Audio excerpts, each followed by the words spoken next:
오늘 말씀에 모든 것이 합력하여 선을 이루느니라 라고 기록되어 있습니다. 오늘 본문엔 자세히 기록되어 있지는 않지만 말씀을 더욱 묵상하고 연구하다 보면 이 말씀 속에는 모든 것을 선으로 이루시는 분이 있다라는 결론을 낼 수 있게 됩니다. 그분이 누구냐면 바로 하나님이신 것입니다. 오늘 성경에 기록된 모든 것, 그러니까 모든 것은 인간이 살아가면서 경험하게 되는 모든 일들을 말합니다.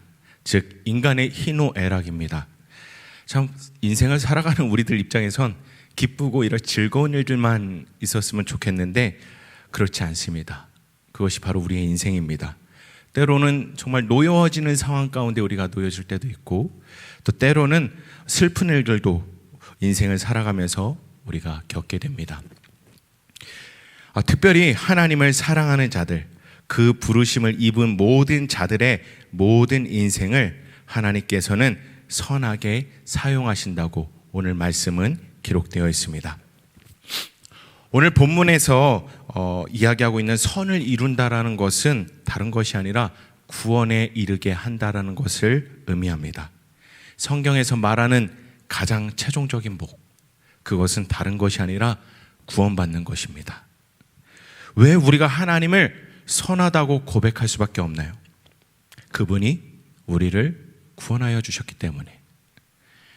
죄인된 신분에서 감히 꿈꿀 수 없었던 그 큰 용서하심, 구원, 영원한 삶, 영생, 우리에게 그 하나님이 우리에게 주셨기 때문에 우리는 하나님을, 선하신 하나님을 찬양할 수밖에 없는 존재입니다.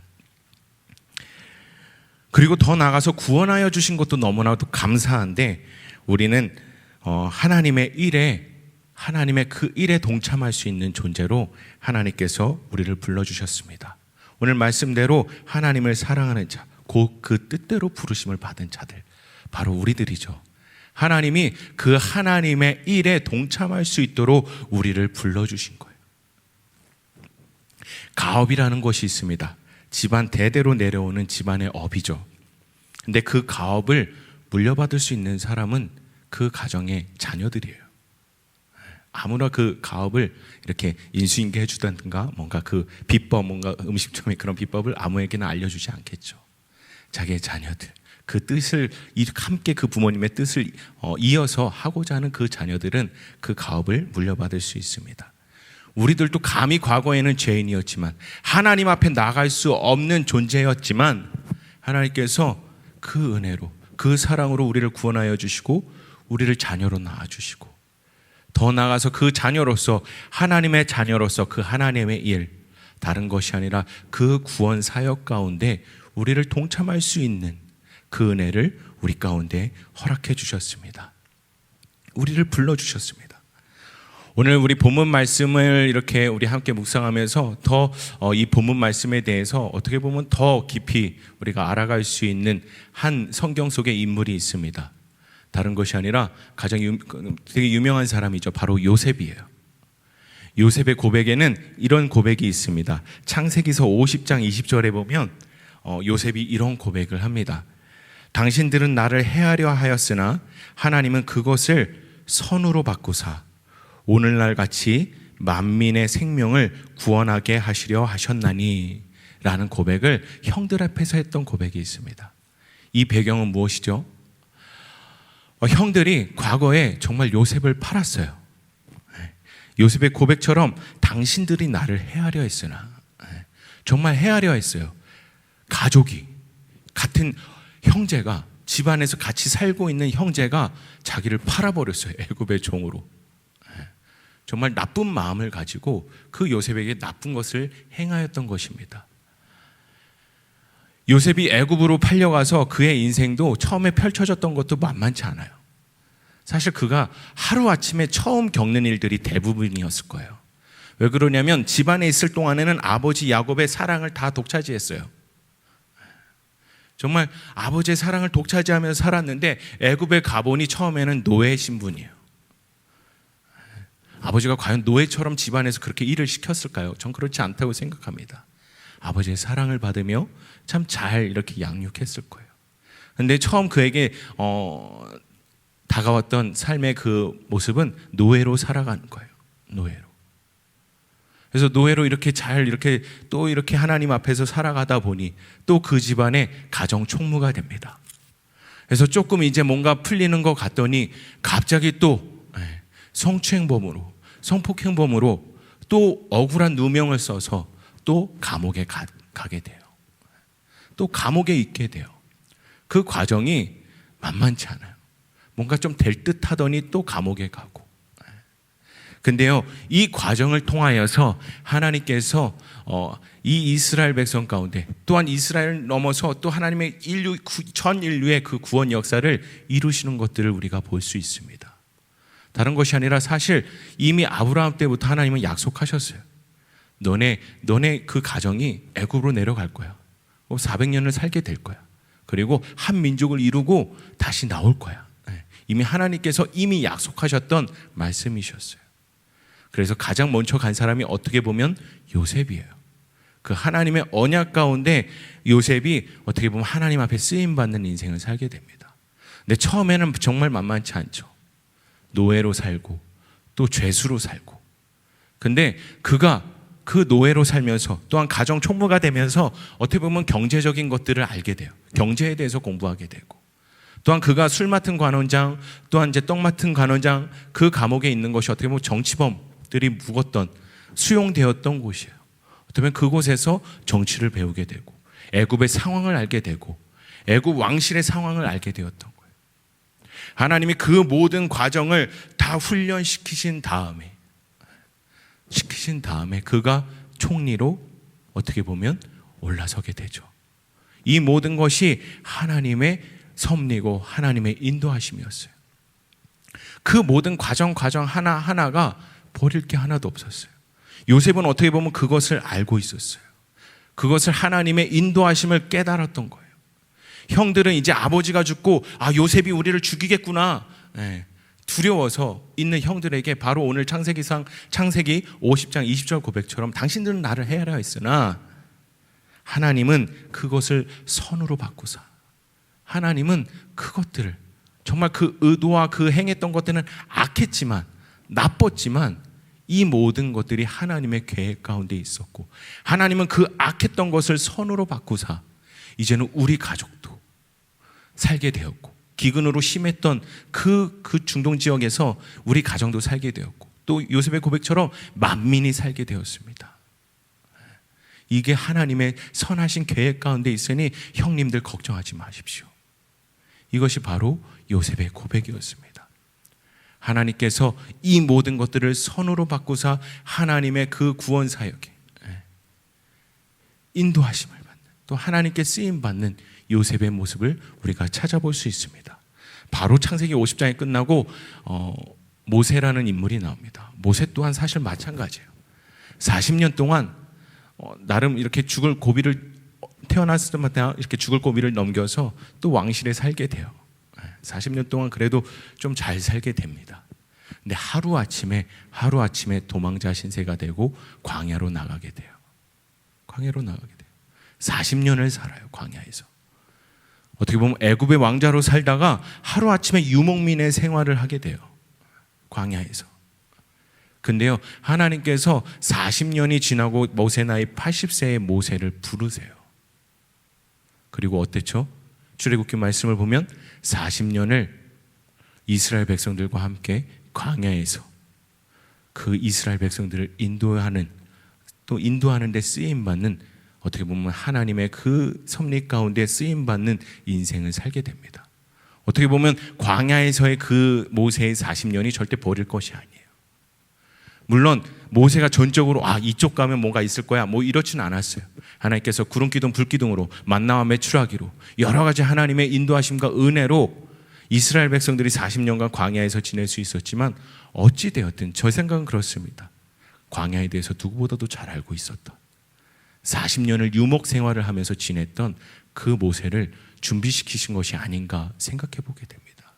모세의 인생도 어떻게 보면 버릴 것이 하나도 없습니다. 40년, 또 그 전에 40년 이집트에서 왕자로 지낼 때도 여러 가지 학문을 배웠죠. 모세 오경을 보면 여러 가지 뭐 규빗이 나오고 여러 가지 뭐 규격이 나오고 여러 가지들이 나와요. 레위기서를 보든 여러 가지를 보든 여러 가지 단위가 나오고 여러 가지 수학적인 이런 단위들이 나옵니다. 피라미드를 어떻게 보면 그 누구보다도 지금도 굉장히 인류 역사상 크게 또 불가사리 중에 하나라고 하는데 피라미드 또 수학이 아니었으면 할 수 없었던 그 건축 아니겠습니까? 근데 그 모든 것들을 또 애굽에서 또 배우게 되고 또 여러 가지 학문을 배우게 되고 리더십을 배우게 되고, 그러니까 모세의 모든 인생을 이렇게 분석하다 보면 버릴 게 하나도 없어요. 결국 하나님께 쓰임받기 위하여서 하나님께서 준비시키신 것을 우리가 볼 수 있습니다. 이렇듯 성경에서 나오는 많은 인물들이 사실 오늘 두 사람만 이야기했지만 대부분이 참 많은 고난과 역경 가운데서 하나님께서 훈련시키시고 또 그 준비된 사람들을 하나님께서 사용하시는 것들을 우리가 보게 됩니다. 우리의 상황과 여건만 바라본다면, 우리가 하나님을 바라보지 않고 상황과 여건만 바라보게 된다면, 내 눈앞에 펼쳐진 현실만 바라보게 된다면 좌절하고 절망하게 되지만 또 그 가운데서 선하게 인도하시는, 역사하시는 우리가 하나님을 본다면 또 어떻게 보면 전혀 걱정하지 않을, 근심하지 않을, 좌절하지 않을 상황인 것을 우리가 찾아볼 수 있습니다. 저 또한 사실은 인생을 살면서 참 그런 경험들이 많아요. 작년에도 제가 잠시 이렇게 간증을 했었지만 어머니께서 제가 6살 때 돌아가셨어요. 돌아가신 이유는 처음에 이제 혈소판이 부족하셔서 이렇게 늘 이제 죽을 날을 기다리셨던 투병 생활을 하셨던 분인데 하나님을 믿게 되고 그 병으로 인하여서 하나님을 찾게 되고 하나님을 믿음으로써 그 병이 낫게 돼요. 그게 너무나도 감사해서 나 주의 일을 위해서만 살고 싶다. 주의 종으로만 살고 싶다. 나를 고쳐주신 하나님을 위해서 내 평생 살고 싶다. 이것 때문에 어떻게 보면 집안의 반대가 너무 심했어요. 신학교를 가고 싶으셨지만 집안의 반대, 또 저희 할아버지죠, 시아버지의 반대, 그 당시엔 다 이렇게 모시고 사셨으니까 그것이 너무나도 심해서 금식 기도를 시작하셨다고 합니다. 금식 기도를 계속 하시다가 결국 몸의 면역력이 다 떨어져서 결국엔 죽게 되는, 돌아가시게 되는 상황에 놓이게 됐었어요. 평생에 풀리지 않는 숙제 같은 상황이었어요. 하나님의 일을 하고 싶어서 금식까지 하면서 매달렸던 분이 돌아가시게 된 거예요. 하나님을 너무 사랑하셔서 내가 하나님의 일에 쓰임받고 싶습니다라고 정말 그 마음의 중심을 가지고 정말 이 상황이 풀리지 않으니까 금식까지 하시면서 기도하셨는데 결과는 이 땅에서 더 이상 살지 못하는 상황이었어요. 그러면서 제 상황도 굉장히 큰 변화가 있었어요. 계속 친척집을 돌아다니면서 살고요. 계속 어머니는 계속 바뀌고요. 아버지는 계속 이혼하셨다 재혼하셨다 이혼하셨다 재혼하셨다 그렇고요. 계속 이런 인생을 살게 되었어요. 근데요, 지금 돌아보면서 제가 어떻게 보면 이 모든 것들이 감사한 상황이 되었어요. 왜 그러냐면 교육기관에 있으면서 또한 많은 학생들 또 청년들을 만나면서 어떤 청년들을 만나든 가정 가운데서 이렇게 어려움을 겪는 청년들을 만나든 어떤 부류의 이런 가정 환경에서 만나는 사람이 있든 저는 다 어떻게 보면 공감할 수 있는 사람이 되었어요. 이혼 가정, 재혼 가정, 한부모 가정, 조손 가정, 친척집에서 돌아다니면서 살고요. 여러 가지 형태의 가정을 제가 살아가면서 다 경험하더라고요. 그래서 조손 가정 가운데서 힘들어하는 청년들을 보면 괜찮아. 왜 그러면 저도 그렇게 살아봤거든요. 저도 그렇게 그런 상황 가운데 놓여 있을 때가 있었어요. 조손 가정 가운데서 또 살면서 또 물론 이제 할머니 밑에서 이렇게 잘 행복하게 살았지만 또 그 가정 가운데서 이렇게 살아가면서 또 고충들이 있었어요. 아직도 기억나는 것은 굉장히 상처였는데 초등학교 2학년 때인가 3학년 때였던 것 같아요. 3학년 때 같습니다. 이렇게 시험을 이제 이렇게 초등학교에서 봤는데 이렇게 그 당시엔 국어, 산수, 사회, 자연 이렇게 됐던 것 같아요. 근데 그 담임 선생님이 가장 못 본 점수에 부모님 사인을 받아오라는 굉장히 무서운 분이었어요. 굉장히 잔인하죠. 가장 못 본 점수에다가 부모님 사인을 받아와라. 그 당시에 제 자연 점수가 제일 못 봤었어요. 88점인가 그랬던 것 같아요. 그렇게 못 봤던 거 아닌 것 같은데 어쨌든 그렇게 막 나쁜 점수는 아니었어요. 근데 문제는 저희 외할머니가 글씨를 모르세요. 거기 사인을 받아와야 되는데 글씨를 쓰실 수 없으니 학교 끝나고 제가 썼습니다. 우리 할머니도 속상해하고 여러 가지 상황이 있을 것 같아서. 근데 그 초등학교 저학년의 글씨를 선생님은 바로 알아보죠. 교실에서 엄청 혼났어요. 어린 놈의 새끼가 벌써부터 이런 짓을 하냐고. 그런데 아무 말을 못했어요. 할머니가 글씨를 몰라요. 이런 말을 못하고 그냥 울면서 혼났던 기억이 납니다. 계속 억울한 거예요. 그렇게 못 본 점수도 아닌데. 단지 할머니가 글씨를 모른다는 이유로 내가 그냥 썼는데 이것 때문에 혼나는 내 인생이 그 당시 너무 부끄러웠던 것 같아요. 어쨌든 그런 비슷한 이런 인생들을 살아가면서 어떤 형태의 이런 청년들을 만나든 학생을 만나든 공감할 수 있겠더라고요. 이혼 가정이든 재혼 가정이든 아니면 부모가 믿지 않는 가정이든 친척집에서 사는 청년들이든 누구든 간에 하나님께서 누구든 같이 그 마음을 제가 뭐 말주변이 있어서 막 위로는 잘 해주진 못해요. 그런데 함께 공감할 수 있고 또 함께 울어줄 수 있는 사람으로 하나님께서 함께 해주셨습니다. 그래서 지금 지나보면 그 모든 것들이 이젠 부끄럽지 않아요. 전 초중고 12년 동안 늘 교무실을 불려다녔던 사람이에요. 왜 그러냐면 선생님들이 가족관계를 보는데 얘는 이상하거든. 맨날 그 부끄러움. 한 번도 정상적인 가정을 써본 적이 없어요. 근데 그 모든 것들이 이제는 감사하게 됐어요. 하나님께서 그것을 사용하시더라고요. 과거엔 그것 때문에 너무나도 불만이었는데, 그것 때문에 너무 열등감에 시달렸는데, 그것 때문에 어떻게 보면 사춘기 때는 되게 삐뚤어지게 나갔었는데 결국 하나님께서 이 모양 저 모양으로 내가 경험했던 모든 것들을 제가 만나는 사람으로 하여금 공감할 수 있고 또 그들에게 복음을 전하는 자로 또 이렇게 사용해 주시더라고요. 과거에 또 인생을 살면서 참 많은 어려움들이 있었습니다. 과거에 저희 교회가 이제 필리핀 이렇게 선교센터를 이렇게 지을 때 저희 집에는 이렇게 뭐 그때 당시에 이제 담임 목사님께서 이렇게 편지를 이렇게 보내주셨다고 하는데 저희 집은 편지가 오진 않았어요. 근데 집사람이랑 이게 뭔가 그래도 이 필리핀의 이 선교를 위해서 우리도 함께 동참하고 싶다. 그래서 진짜 있는 거 없는 거 다 해서 헌금을 했어요. 그 당시에 정말로 그냥 다 그 다음 달 생활비까지 다 이렇게 끌어서 다 헌금을 했어요. 근데 일주일 뒤에 저희 가정 가운데 나왔던 상황은 무엇이냐면 유산이라는 상황이 우리 가운데 놓여졌었어요. 이해할 수가 없었어요. 하나님, 참 뭐랄까, 저희 정말로요 하나님 앞에 다 드렸어요.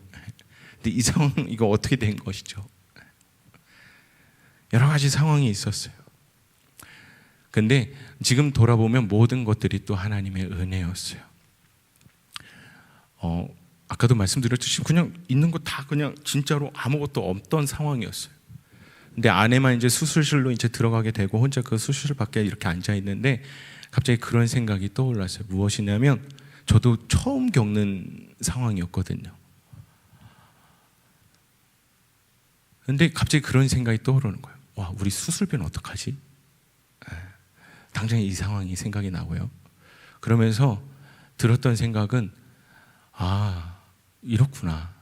그러니까 수술비가 없어서 걱정하시면서 사시는 분들이 있을 수 있겠구나. 이 생각이 떠오르는 거예요. 또 우리 교회 가운데 정말 어려운 가운데 병원을 못 가시는 분들이나 또 병원비로 인하여서 고통받는 분들이 있을 수도 있겠구나. 이런 생각이 그 수술실 앞에서 들더라고요. 사실은요, 그 경험이 없었다면 그것을 한 번도 생각해 보지 않았을 거예요.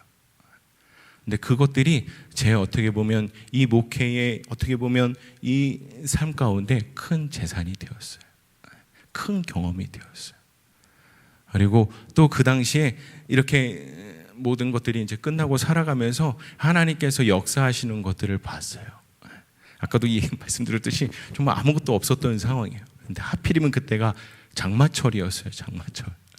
근데 그때 하필이면 또 그때 구두 옆에가 이렇게 터졌어요. 약간.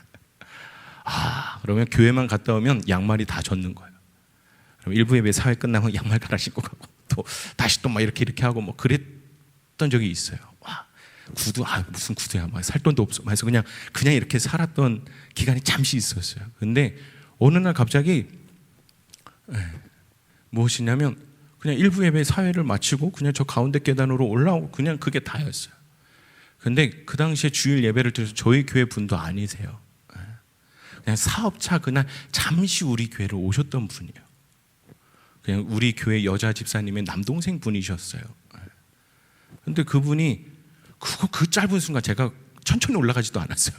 빠르게 막 올라갔는데 제 밑에서 제 신발을 보셨던 것 같아요. 그래서 또 이렇게 구두를 하나 이렇게 사주시는 상황이 생겼던 거예요. 정말 아무것도 없었고 제가 뭐 이렇게 광고하고 다니지는 않았습니다.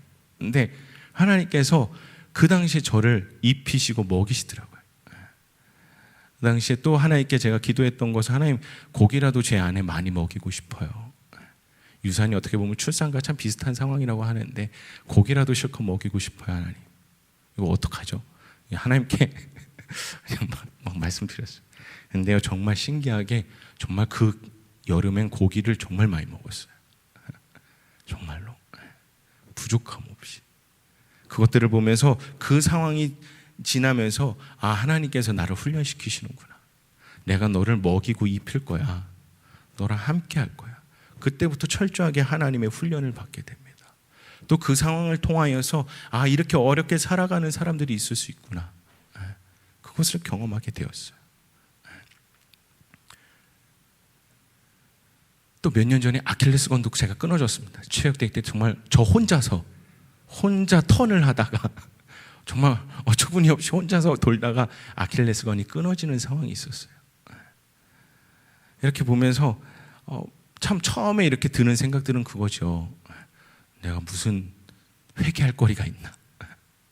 내가 뭐 이렇게 잘못이 있나? 뭐 여러 가지 이제 우선은 막 그런 생각들을 하게 됩니다. 근데 그 과정을 통해서 저는 한 번도 그 당시 전에는 한 번도 입원이란 걸 해본 적도 없고 기부스라는 것들 한 번도 해본 적이 없었습니다. 단 한 번도. 크게 아파본 적도 없고 몸이 크게 다쳐본 적도 없고. 근데 제가 그때 한 달간 병원에 입원해 있었어요. 참 여기 허벅지까지 이제 기부스를 하느냐고 그냥 이렇게 다른 데는 다 괜찮은데 거기에 이제 붙을 때까지 있다 보니까 어떻게 보니까 한 달 정도 이제 병원에 입원하게 되었었어요. 근데 병원에 있으면서 또 깨닫게 되었어. 병원 생활 가운데 이렇게 참 함께 또 같은 가족으로서 또 함께 이 예수 안에서 한 가족으로서 함께 와주셔서 기도해 주시고 또 이렇게 또 함께 마음을 나눠주셨던 분들을 제가 이렇게 경험하면서 이게 참 귀한 거구나. 사실 저는 아파보지 않았기 때문에 그런 것들을 잘 몰라요. 그냥 병원에 입원했나 보다 이렇게 생각했을 거예요. 근데 그 과정을 통해서 아픈 사람들의, 병원에 누워있는 사람들의 심정을 아주 조금이나마 경험해보는 또 시간을 가졌어요. 이것이 어떻게 보면 제 인생에 있어서 또 가장 큰 재산이 아닌가 생각해보게 됩니다. 이렇듯 잠시 제 얘기를 잠깐 했지만 이 모든 것들이 결국 하나님께서 선하게 바꾸시는 것들을 참 많이 경험하게 됩니다. 코로나로 인해 많은 어려움을 겪고 계신 성도님들이 있을 줄 압니다. 코로나로 별개로 이미 코로나 전부터 어려움 가운데 살고 계신 성도님들이 있을 줄 압니다. 하지만 하나님께서는 이 모든 우리의 부르심을 받은 자들, 하나님을 사랑하는 자들 가운데 이 모든 인생을 하나님께서는 선하게 바꿔주실 것입니다.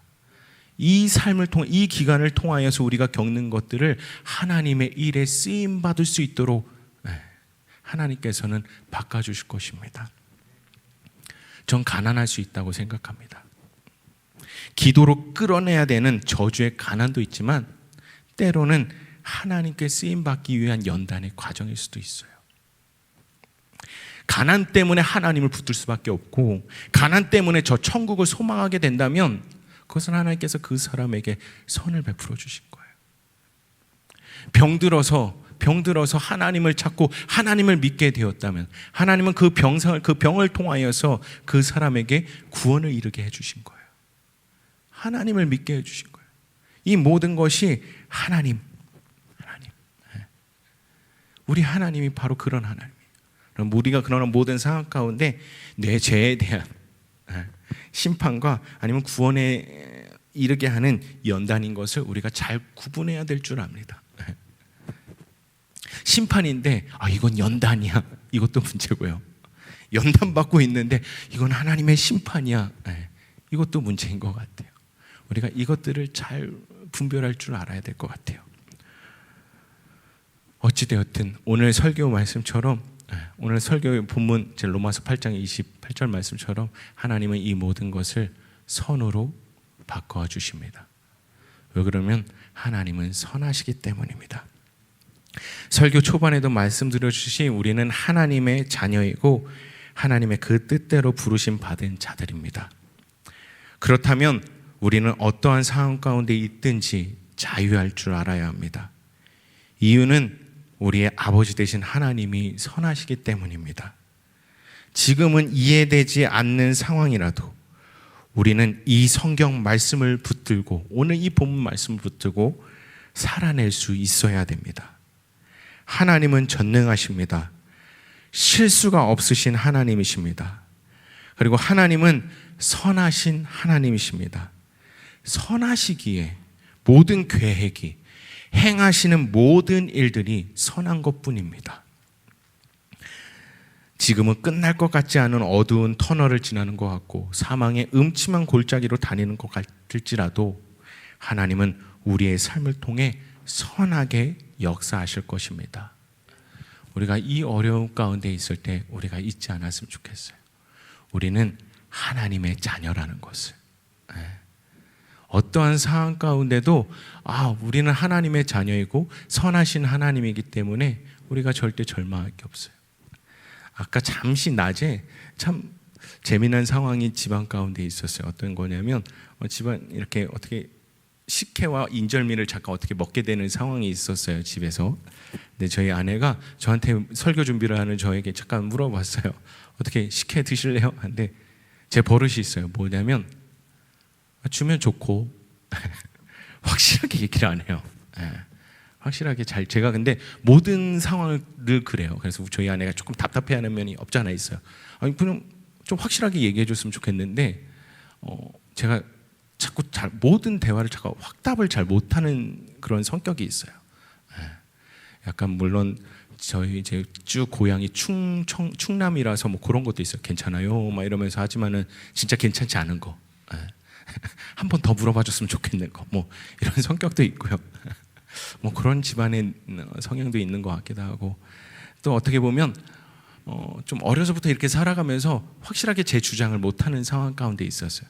뭐 먹고 싶어요, 뭐 이렇게 투정 같은 걸 잘 못하는 상황들이 있었기 때문에 또 이렇게 내가 이렇게 주장했다가 안 되면 그 상처가 또 커요. 그렇기 때문에 그것들을 잘 못해요. 이거 좋아요, 이거 갖고 싶어요, 뭐 이러질 못하니까 늘 제 성격이 좀 그런 면이 없잖아 있습니다. 그래서 주면 좋고 해서 줘요 마요 그래서 주세요. 이렇게 해서 또 이렇게 이렇게 먹게 됐는데 먹으면서 옆에 보니까 이렇게 저희 집 막내는 너무 뻔뻔해요. 주세요. 그러니까 다 먹었는데 더 주세요 막 하고 식혜도 더 주세요 막 이러고 주세요 줄 때까지 계속 얘기하더라고요. 그것들을 보면서 여러 가지 생각을 하게 됐어요. 뭐냐면 자녀란 저런 것이구나. 자녀란 저런 것이구나라는 것들을 한번 생각해 봤게 됐어요. 저는 한 번도 뭐 이렇게 그런 것들을 경험하지 못해서 확실하게 제 얘기를 못해요. 하지만 자녀는 너무나도 자요. 이놈의 새끼 버릇 없이 어떻게 그렇게 말할 수 있어? 뭐 이래도 주세요. 그 아이에겐 그런 믿음이 있는 거예요. 아, 내 부모가 나를 사랑하지. 뭐 드라마나 뭐 영화에서 너 잘못 널 호적에서 파버리겠다 뭐 이런 얘기하지만 진짜 호적에서 판다는 게 진짜 쉽지 않지 않습니까?